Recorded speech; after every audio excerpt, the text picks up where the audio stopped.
Nagtapos ang public hearing ng Committee on Local Government sa panukalang magpapalawak sa kapangyarihan at services ng Special Geographic Area Development Authority o SGADA, kung saan sinabi ng local stakeholders na posibleng mabago nito kung paano pinaplano at dinideliver ang development sa Special Geographic Area. Ang News Now sa report. Ikinasa ng Committee on Local Government ang public hearing ngayong araw na nagresulta sa pagsusulong ng panukalang batas para sa pagpapalawak sa kapangyarihan at services ng SGADA. Ang BTA Bill No. 431 na iniakda ni MP Butch Malang ay naglalayong i-amend ang key provisions ng Bangsamoro Autonomy Act No. 13 at Bangsamoro Autonomy Act No. 49 para mas palakasin ang role ng SGADA sa pagko-coordinate ng development efforts sa 8 munisipalidad ng SGA.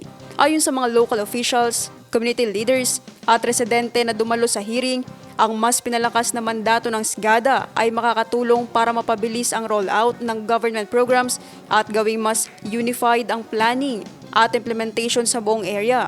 Dagdag pa ng stakeholders, napapanahon ang panukala dahil tinutugunan nito ang existing governance gaps sa SGA, lalo na sa mga komunidad na patuloy pang nag-a-adjust bilang bahagi ng Bangsamoro Autonomous Region.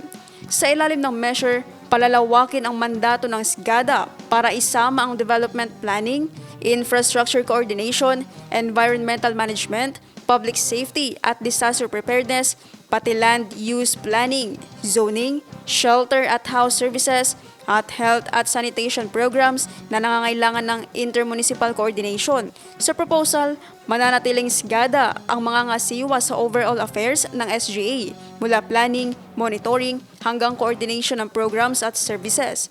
Bibigyan din ito ng regulatory at supervisory functions na tinatawag na SGA-wide services o mga programang lampas na saklaw ng isang munisipalidad at nangangailangan ng joint action ng mga LGU.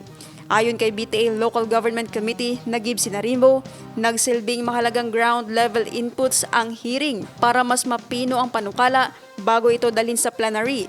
Aniya, i-consolidate ng komite ang lahat ng comments at recommendations sa kanilang report sa mga susunod na araw.